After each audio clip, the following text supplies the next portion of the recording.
America నుండి ఇండియాకి డబ్బులు పంపాలంటే ఇప్పటికీ ఆ పాత పద్ధతులేనా? అందుకే వచ్చేసింది my purse. Download now.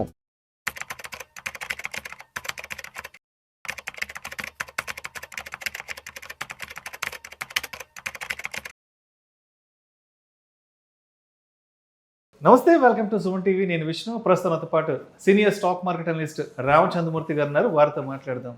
Sir నమస్తే. సార్ రామచంద్రమూర్తి గారు. నమస్తే విష్ణు గారు. Welcome to Suman TV and welcome to Vishnu talks. Thank you అండి. ఎస్ రామచంద్రమూర్తి గారు, ఒక్కసారి ఇవాళ మార్కెట్ క్లోజింగ్ ఎక్కడో చూద్దాము. ఇవాళ 14th జూలై ట్యూస్డే. సెన్సెక్స్ విషయానికి వస్తే 561 పాయింట్ల నష్టంతో 77,054 వద్ద క్లోజ్ అయింది. నిఫ్టీ విషయానికి వస్తే 158 పాయింట్ల నష్టంతో 24,052 వద్ద క్లోజ్ అయింది. బ్యాంక్ నిఫ్టీ విషయానికి వస్తే 669 పాయింట్ల నష్టంతో 57,462 వద్ద క్లోజ్ అయింది. సో మొత్తానికి వార్కి సంబంధించి ట్రంప్ ఇచ్చిన మరొక వార్నింగ్తో మార్కెట్లు అయితే మాత్రం నష్టాల్లోకి వెళ్ళిపోయాయి. మరో 60 రోజుల పాటు ఇరాన్ మీద యుద్ధం కొనసాగబోతోందంటూ కూడా ఆయన ఇచ్చిన ఒక మాటతో మళ్ళా మార్కెట్లు అయితే మాత్రం నేల చూపులు చూడడం జరిగింది. ఏంటి అసలు ఇండియన్ ఈక్విటీ మార్కెట్స్కి మోక్షం కలిగేది ఎప్పుడు అసలు? యాక్చువల్గా సార్, మొన్నటిదాకా ట్రంప్ పీస్ అగ్రిమెంట్ అన్నారు, ఇరాన్ యుఎస్ వార్ తగ్గిపోయింది అన్నారు.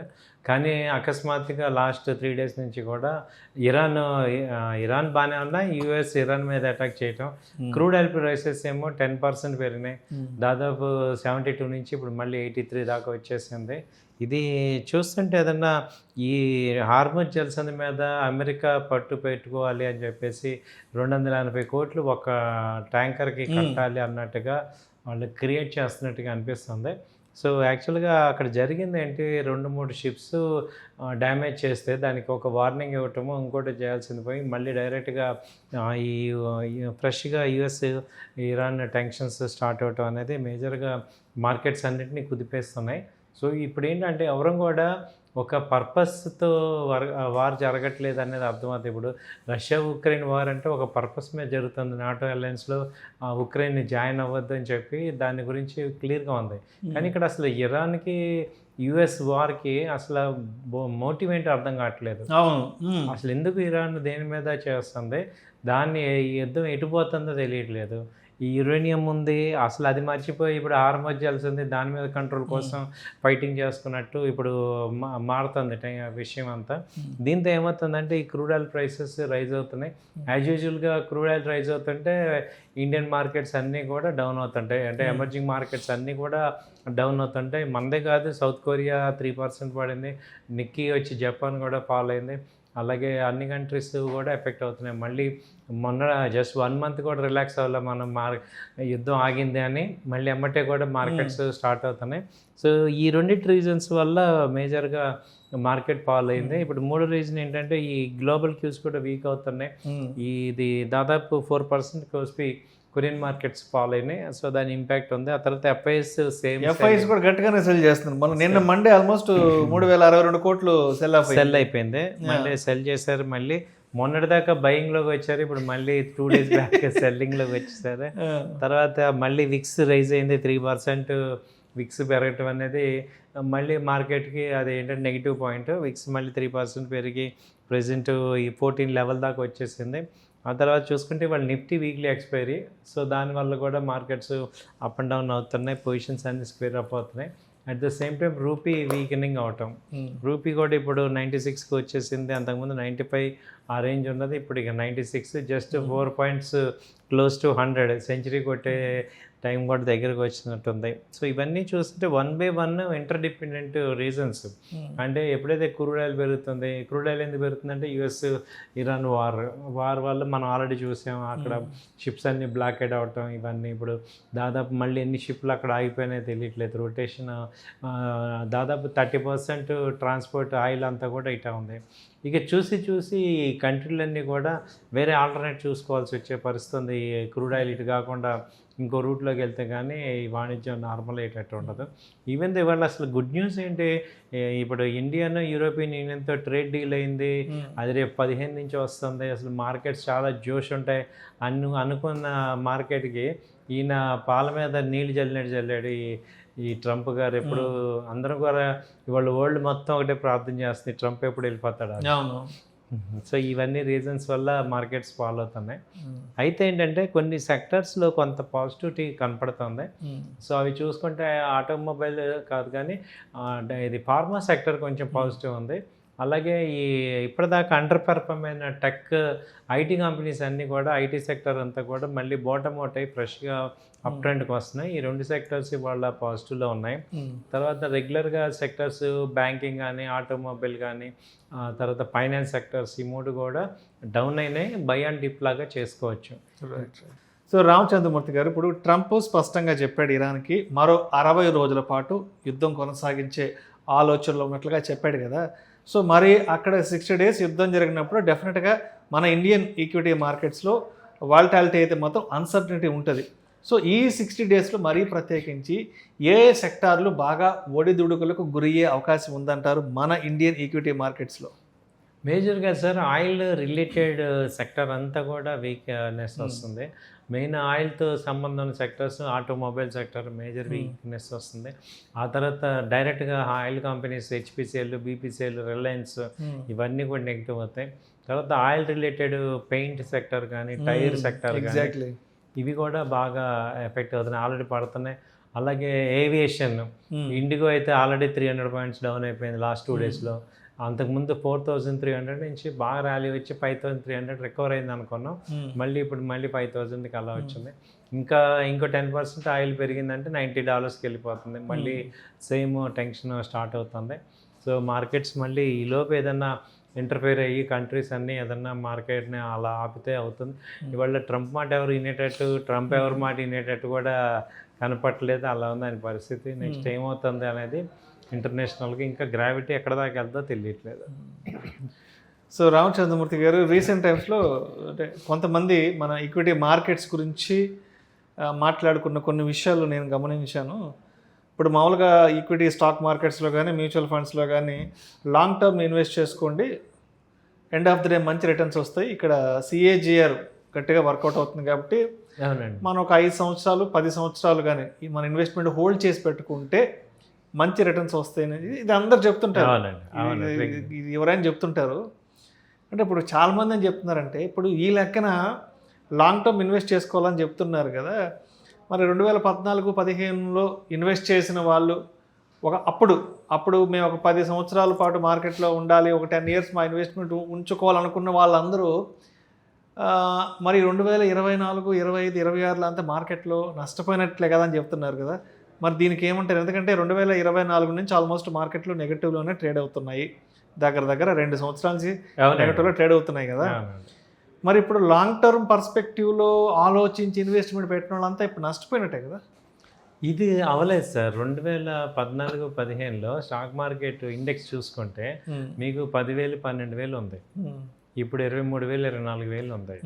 మీరు ఏది తీసుకున్నా ఇప్పుడు టాప్ అంటే ఇన్వెస్ట్మెంట్లో కూడా ఒక పాయింట్ ఉంది.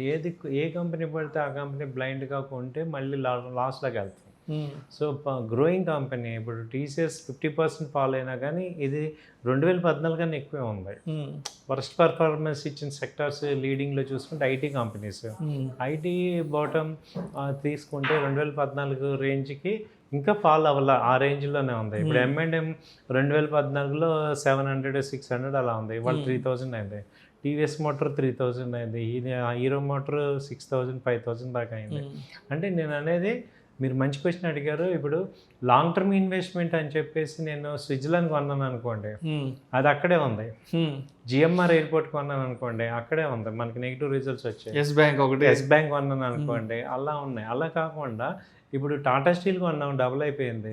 ఇప్పుడు మీరు ఏదైనా ఫ్రంట్ లైన్ టాప్ 200 కంపెనీస్లో మనం ఇన్వెస్ట్ చేసుకుంటున్నాం, అన్నీ కూడా బాగా పెరిగినాయి. ఈవెన్ SBI చూడండి, 2014లో అది ₹200, 220 ఉంది. ఇప్పుడు 1,100 ఆ రేంజ్కి వచ్చాము. సో ICICI బ్యాంక్ కూడా అంతే ఉంది, 250 అలా ఉండేది. మేము 2014 మేము ఉన్నాం కాబట్టి నాకు ఆ రేట్లు గుర్తున్నాయి. సో ఇప్పుడు చూసుకుంటే 1,200, 1,400 దాకా వచ్చాయి.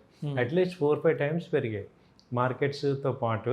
కాకపోతే 2024 నుంచి ఓ 20%, 30% కరెక్షన్ అయితే వచ్చింది. ఈ 1 monthలో పికప్ అయింది మళ్ళీ. సో కాబట్టి లాంగ్ టర్మ్ ఇన్వెస్ట్మెంట్లో ఇక్కడ ఏమైందంటే 2014 నుంచి 2020 కరోనాలో చాలామంది ఎగ్జిట్ అయిపోయారు.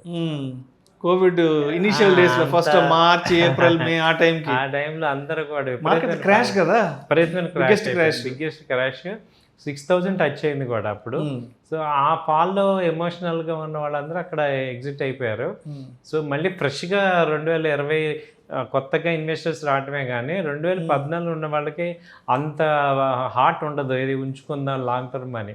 ఎవరికి ఉంటుంది అంటే మ్యూచువల్ ఫండ్స్లో ఇన్వెస్ట్ చేసి, అంటే డైరెక్ట్గా ఈక్విటీలు ఇన్వెస్ట్ చేసి రోజు కళ్ళ ముందు కనపడుతూ మన వీడియోలు అన్నీ చూసిన వాళ్ళకి జనరల్గా ఎమోషనల్ అయిపోతారు, అంత లాంగ్ ఉంచుకోలేరు.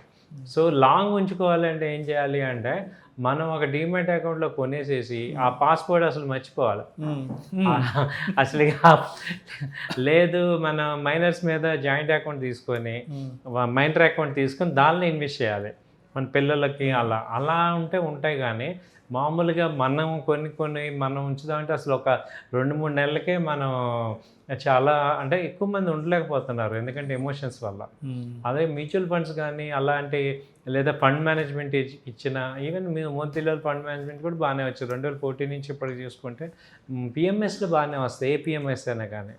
సో బాగానే వచ్చాయి అవన్నీ. సో కాబట్టి లాంగ్ టర్మ్లో మనం చేయలేం, కానీ ఇన్వెస్ట్మెంట్స్ మ్యూచువల్ ఫండ్స్, ఈటీఎఫ్స్, అలాగే ఫండ్ మేనేజ్మెంట్, పిఎంఎస్ ఇవి వర్కౌట్ అవుతాయి. రైట్. అండ్ ఇంకొక విషయం కూడా స్పష్టంగా చెప్పాలి రామచంద్రమూర్తి గారు ఈ సందర్భంగా. ఇప్పుడు నెక్స్ట్ 1-2 మంత్స్లో పెద్ద ఐపీఓలు రాబోతున్నాయి. One of the biggest market leaders ఐపీఓలు రాబోతున్నారు. చాలామంది లిస్టెడ్ అన్లిస్టెడ్లో అంతా ఇన్వెస్ట్ చేయడానికి అయితే రెడీగా ఉన్నారు కదా. మరి ట్రంప్ ఏమో నిన్న మొన్న చెప్పేసేసాడు, మరో 60 రోజుల పాటు నేను మళ్ళీ ఇరాన్ మీద యుద్ధానికి వెళ్ళబోతున్నానంటూ కూడా ఆయన ఒక క్లారిటీ ఇచ్చేసాడు మార్కెట్లకు డైరెక్ట్గా. ఆయన క్లారిటీ ఇచ్చేసాడు కాబట్టి ఇప్పుడు ఐపీఓల వేవ్, ఐపీఓల బజ్జు పెద్ద ఎత్తున రాబోతుంది. కాబట్టి ఇప్పుడు ఈ 60 days వార్ వర్సెస్ ఈ ఐపీఓ మార్కెట్ ఎలా చూడాలి, ఎలా జాగ్రత్తగా ఉండాలి చెప్పండి.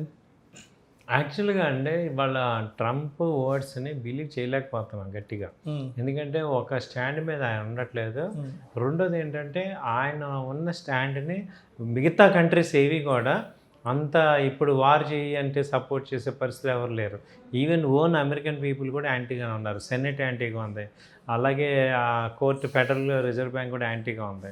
సో ఏ కంట్రీ కూడా అంత ఈజీగా లేదు, ఎందుకంటే ఇవాళ వార్ చేయటం వల్ల అందరూ మిగతా కంట్రీస్ అందరూ సఫర్ అవుతున్నారు. కాబట్టి ఎట్టి పరిస్థితుల్లో 1 week లోపల కంప్లీట్గా మళ్ళీ క్లోజింగ్ పాయింట్ తీసుకురావటం గ్యారంటీగా ఉంటుంది. ఎందుకంటే ఇవాళ వార్ జోన్లో ఆల్రెడీ మిగతా ప్రపంచం అంతా సఫర్ అవుతుంది. కాబట్టి ఇది నా ప్రగల్భలే కానీ ప్రాక్టికాలిటీకి దూరంగా ఉన్నాయి. ఎందుకంటే అవసరమైతే మిగతా వాళ్ళు ఇంటర్ఫియర్ అయ్యి వార్ నాపే పరిస్థితి ఉంది. అటు ఇరాన్కి కానీ, ఇరాన్కి చైనా చెప్తే ఏంటుంది, రష్యా చెప్తే ఏంటుంది, అటు అమెరికాకి ఏమో యూరోపియన్ యూనియన్ చెప్తే కంపల్సరీ వినాలి. ఈవెన్ గల్ఫ్ కంట్రీస్ కూడా they are not interested. So వాళ్ళు మళ్ళీ కొత్త వార్ తెచ్చుకుంది, ఎందుకంటే సప్లై అంతా డిస్ట్రప్షన్ అయిపోయింది. అంటే మనకి ఎంత క్రూడ్ ఆయిల్ రేటు పెరిగినంత మాత్రాన సప్లై కూడా ట్రాన్స్పోర్ట్ చేయాలి కదా, కాబట్టి వాళ్ళు చేసే పరిస్థితుల్లో లేరు.